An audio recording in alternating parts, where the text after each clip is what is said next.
En este video, durante un programa del famoso Piers Morgan, un editor, periodista y presentador de televisión de Reino Unido, pero que también alcanzó la fama en Estados Unidos, se conversa acerca de cómo las personas perciben a aquellos que salen sin prenda alguna, es decir, que salen a la calle tal como se les envió al mundo. En las marchas del orgullo Gatorade, verás cómo los progres intentarán excusar la suciedad con el supuesto amor al cuerpo y con el hecho de que la ley lo permite. Mira el video completo y dime qué piensas sobre este tema. So, a lot of people saying that it's going too far. Now, James, I would say it does go too far when people do that. I mean, if you want to actually make Pride a family thing, which many people want it to be, how can you allow that kind of stuff? You've given me a lot to respond to there, Piers. I would say in Germany right now at the Euros, there are English fans walking around with their dicks out, pissing in the street. I think if you go to Sweden, there are naked people everywhere, like in saunas, and it's completely fine. You're comparing the fetish zone I'm San saying Francisco that there's a naked bike ride in London very regularly, and kids walk past that naked bike ride. What you're doing is you're trying to make this a massive war against queer people, but actually this is just I don't all want to war with people. queer people. This is all people. I actually and want in to San protect, Francisco, where some to, of those people were naked at Pride recently, it's actually legal to be naked in events like that. So if you're taking your children to that, then that's on you. That's not on the queer community. Right. And as I said, this isn't just queer people. This is all people. I think you touched on a point that all sort of movements can devolve to become a congregation of the men. Yes, that is fine, but each community Why is must it unwell take. to be naked? It's meant if you're walking out in public naked. Yes. Why is because you're mad. So you're Why saying are you people in Sweden you don't have that clothes are in your naked house in Wait, saunas, is that?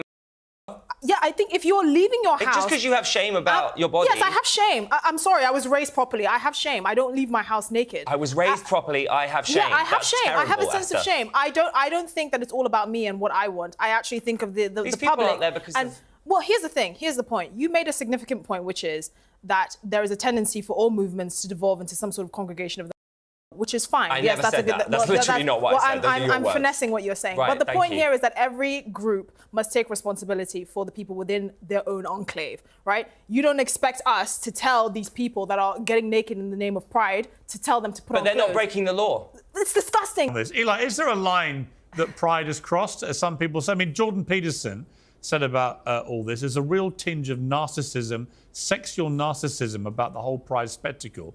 Do people have the right to express their sexuality? That is really bold. Let me finish his quote. Do people have the right to express their sexuality the way they see it, to some degree, if it's consensual and among adults? But generally among human beings with any degree of civilized comportment whatsoever, it's a pretty damn private affair. Has he got a point, Eli?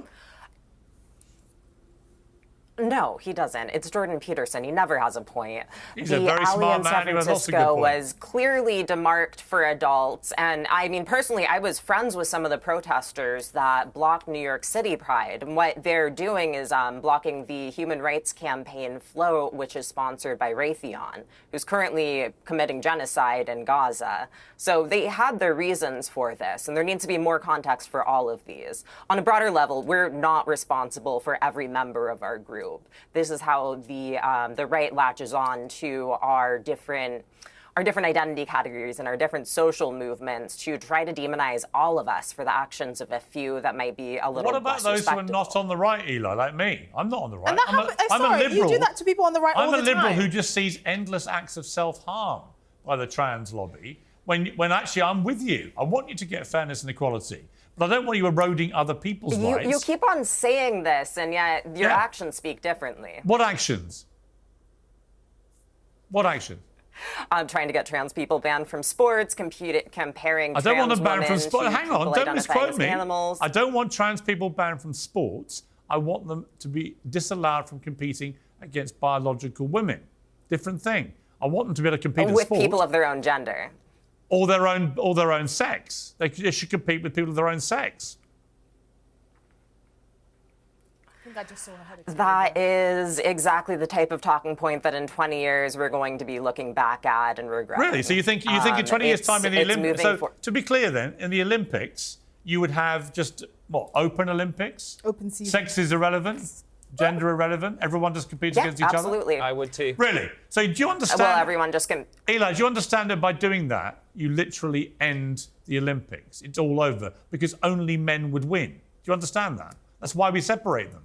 I don't want to take this down. Now, hang on. I want Eli to respond. You literally are destroying the Olympics for anyone who's not a man.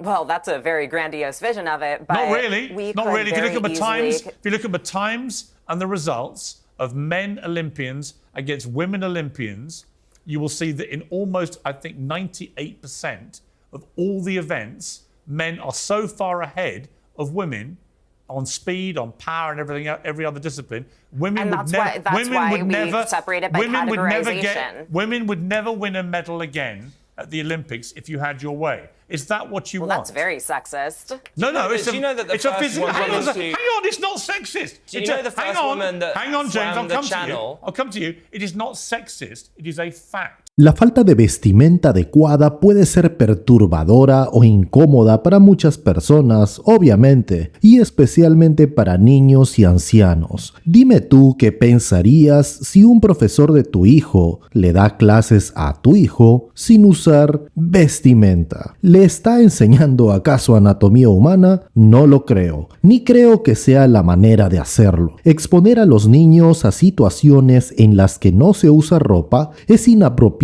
y potencialmente dañino. Se debe proteger a los menores de contenido o situaciones que puedan ser considerados inapropiados para su edad. Los niños y adolescentes están en una etapa de desarrollo en la que están formando su identidad, valores y comprensión del mundo. Exponerlos a contenido inapropiado puede interferir con su desarrollo emocional y psicológico. El contenido inapropiado puede causar confusión, ansiedad o miedo en los menores, afectando su bienestar emocional. Durante los primeros años de vida, el cerebro es especialmente plástico, lo que significa que está más receptivo a influencias externas y puede formar nuevas conexiones neuronales en función de las experiencias vividas. Las experiencias inadecuadas, como la exposición a este tipo de cosas, pueden afectar negativamente el desarrollo cerebral de los menores. La exposición a experiencias inadecuadas puede influir en la formación de circuitos neuronales específicos. Por ejemplo, la exposición crónica o estímulos estresantes puede fortalecer circuitos relacionados con respuestas de estrés o miedo, afectando la respuesta emocional y el bienestar general del individuo. Del mismo modo, la exposición a contenido inapropiado puede moldear las percepciones y creencias de un menor, afectando cómo procesan la información y desarrollan su sentido de moralidad y ética. ¿Y tú qué opinas? Déjamelo saber en los comentarios. Y aquí culmina este video. Si te gustó, dale like, comenta el video y compártelo. Asimismo, si te gusta este tipo de contenido, suscríbete a mi canal. Gracias. Hasta luego.